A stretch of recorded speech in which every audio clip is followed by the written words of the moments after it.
channel and another video. Today we're going to be kicking off the build for the Ducati Desmosedici 23 Pecco Bagnaia. So I'm really excited to start building this one. I'm a great lover of MotoGP, as you can tell, and I've actually met Pecco quite a few times. So yeah, really excited to start this build and add this to my collection. So you can see that we've got the front cowling section with some wings, and then we've also got the fender that goes around the front wheel. And again, some carbon fibre bits on there as well. Super cool. So we've got stages 1 and 2, which we're going to be doing today, and then we've also got a magazine for all of the kind of features of the kit, and a nice poster which we will probably put on the wall. So let's go.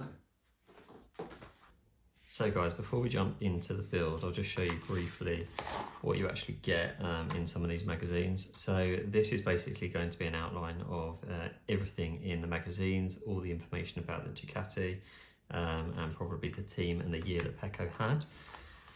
You'll see here all of the gifts that you get. So obviously we're going to get a cup, which is awesome, a hat to add to my collection, keyring, umbrella, and also a water bottle. If you do get the premium subscription, which I have gone for, you do get a case as well with a light. I've got one of these for the Rossi bike that I've got. It's actually a really high quality case, and I would recommend it. And also I will get the Diecast kit as well, which I think I got for doing it through PayPal.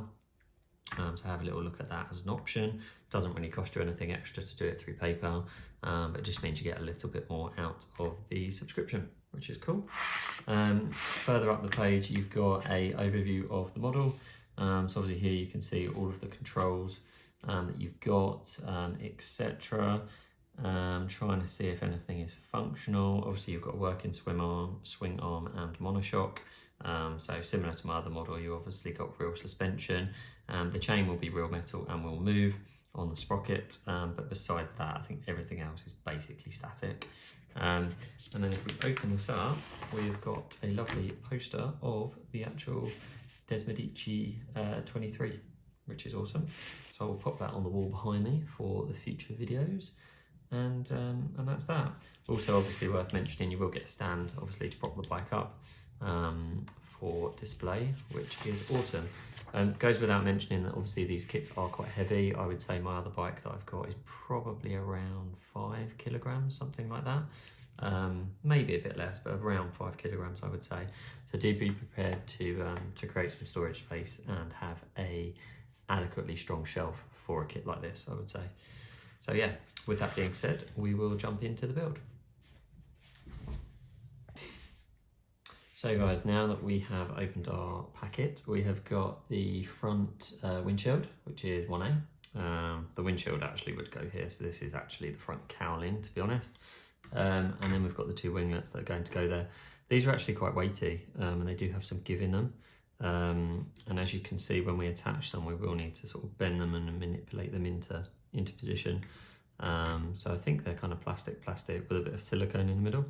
So quite interesting. And then also I have noticed that the screws actually came in a bag that says LP, whereas in the manual they're actually referenced as AJP screws. Also what you will notice is on the right and left of the winglets, we've got an R and an L, so that will just identify to you what side that winglet actually goes on. Cool. So for step 1.2, we are actually going to attach the right winglet. So these screws, as you can see, are absolutely tiny. So I would advise to use their screwdriver that it comes with, just to avoid stripping any screws. And I'm going to probably start with the bottom, I think, to be honest. I'm just going to line these up on the bottom holes. Worth just checking the screw holes to see if they're covered in paint. They do look quite coated, but we'll try and get this in. So I'm just going to turn it over and offer the part up. See if we can get this screwed in nicely. So if we get this screw through the cowling, first of all, I'm actually just going to pop it through the cowling first.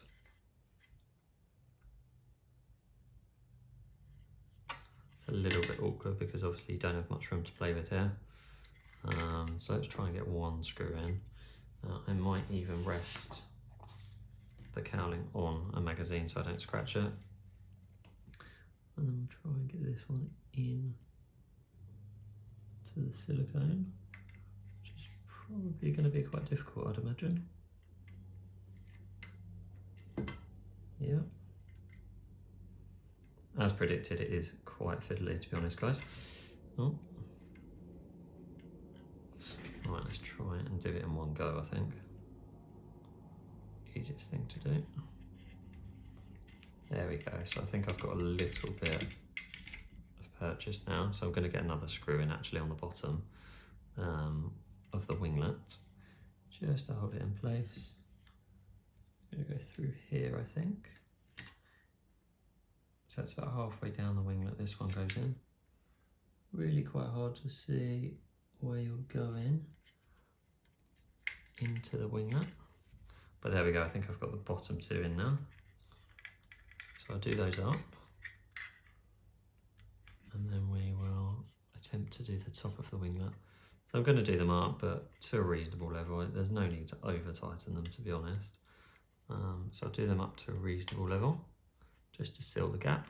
And that looks pretty good so far. And then, as you can see, like I said, we will need to bend this top section a little bit just to get it in line with the cowling. So then again, part two, we're going to go across and do the top section now. We're actually moving into 3 now, to be honest. So we're going to do the top of the cowling. So again, I will probably just feed the screw through before I pull the part close. And then we can screw it in.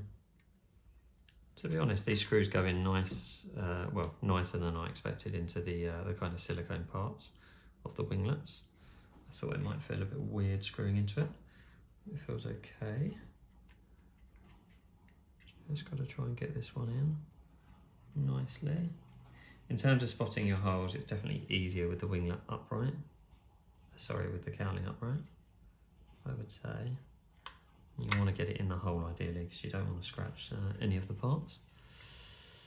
So let's see if we get that in. I don't know. Yeah, that one is in. Cool. And again, I'm not going to over tighten it because I don't want to strip any of the threads on the silicone or the screw. Awesome. So that is the first winglet attached. Looks pretty good. Feels very solid, to be honest. So the build quality on this kit is going to be good, I'm sure. And there we have it. So that's the first winglet in to the cowling. Awesome. So then we're going to move across to step 4, which is basically the polar opposite on the other side. So again, we're going to get the bottom of the winglet in, as you can see. So this on this one, you've got an L for left. So I'm going to line this up on here. Again, I'm probably going to start at the front, which is here. Just because I think it will be easier to align, which it was on the other one. Get a little bit of purchase on that one, then get the other bottom one in. Again, as I do on all my other kits, you don't want to tighten one particular bolt up and then struggle to get the other ones in. So I always do everything up equally. And then we'll get the other one in, hopefully. One's a bit more challenging. There we go, I think I found that one. No.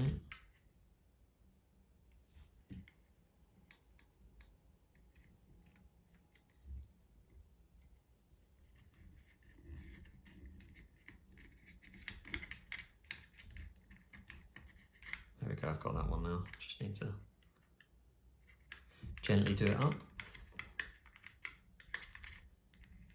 This one's quite stiff actually now, so I'm going to finish doing the front one up actually, just to make sure that the part is not wobbling about.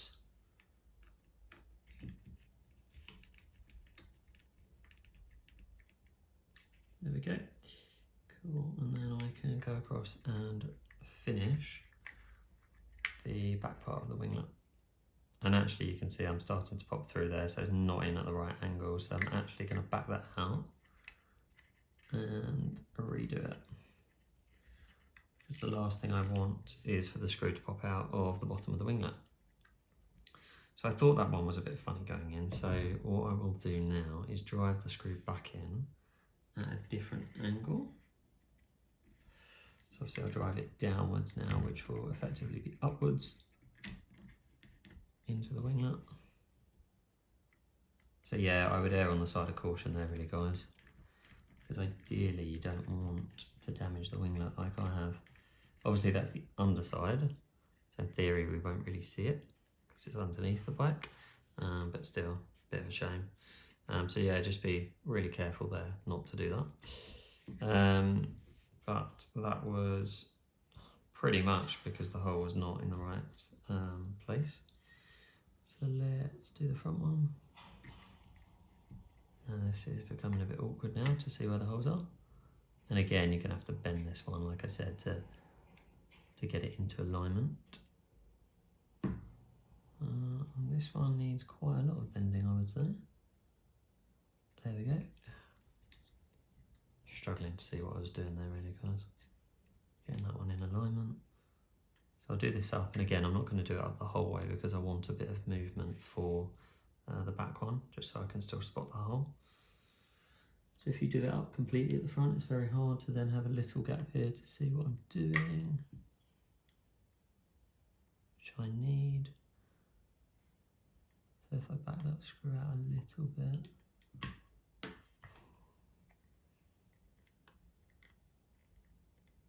yeah, it's really quite difficult to see what you're doing here, guys, if I'm honest. So I'm going to undo that first screw a little bit. Just give me a bit more space. Let's look at this. Again, I'm kind of going upwards, so I want to try and get this in as horizontally as I can. So I'm just going to try and focus on getting it in horizontally, which I have achieved because you see no bump, like I did on the bottom. And then we'll tighten it up, but not too tight. Awesome, and there we have it. So we should have 4 bolts in, or 4 screws in, and we should have 2 winglets. So that is actually step 1, or stage 1 completed. So it's looking really good, and also already still feeling quite weighty, even just with these 2 winglets. So once we start adding the die-cast parts, it will really start adding up on the weight. So yeah, that is stage 1.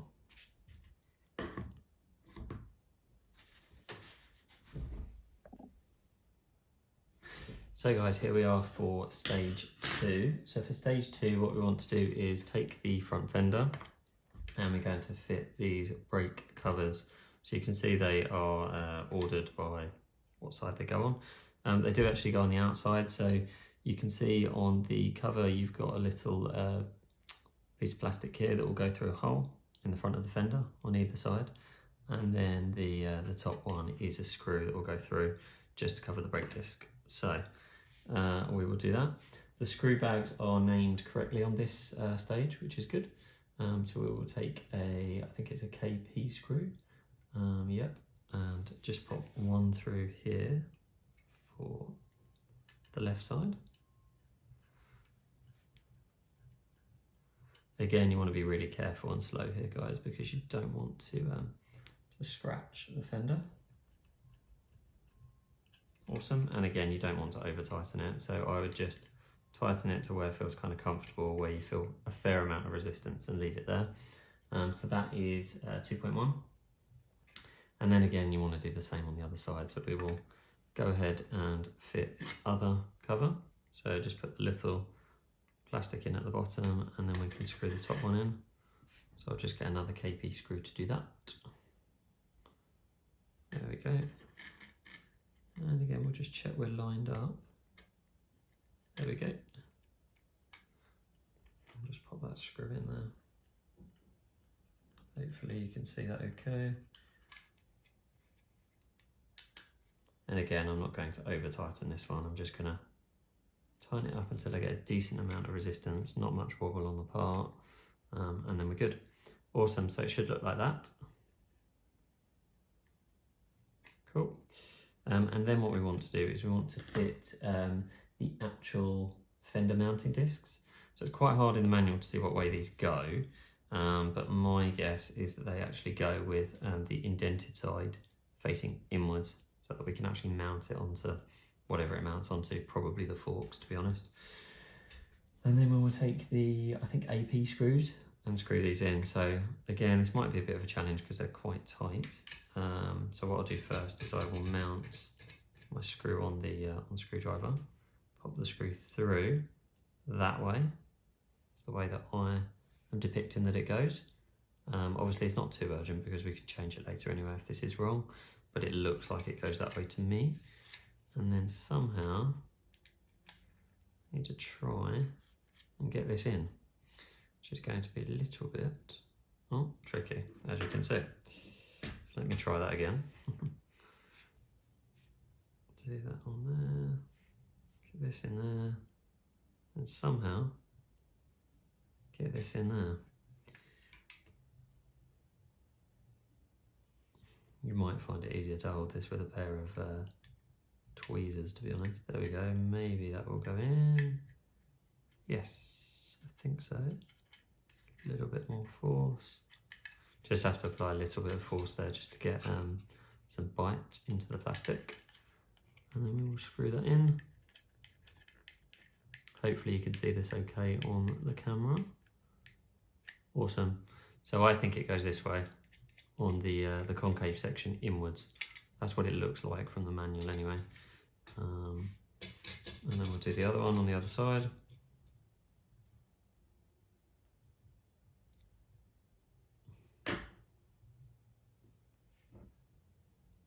And again, somehow hold the whole thing. Try and screw this in. Like so, which is a bit tricky, to be honest. There we go. There's just about enough clearance to kind of get the screwdriver in there, to be honest.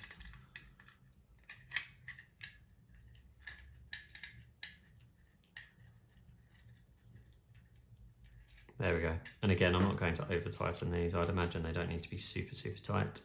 So you've got your brake disc covers on there, and you've also got your fitments as well. So that completes stage number 2.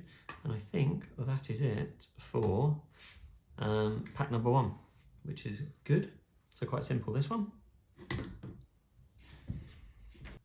So guys, there we have it. We have assembled the first 2 stages of the Ducati Desmosedici 23. So that is the front cowling with the 2 winglets on there, which are really quite sturdy, which is awesome. Made of silicone, I believe. So yeah, really sturdy and nice. And then we've also got the front fender with the brake disc covers and the mounting attachments for later stages. So yeah, overall really happy with the build quality of the kit. Seems really, really nice and really good. I do think it will be quite weighty, which is good. So just be prepared for that. You will need some strong shelving unit to hold this. As I say, I've got another quarter scale bike and it's about 4 or 5 kilograms.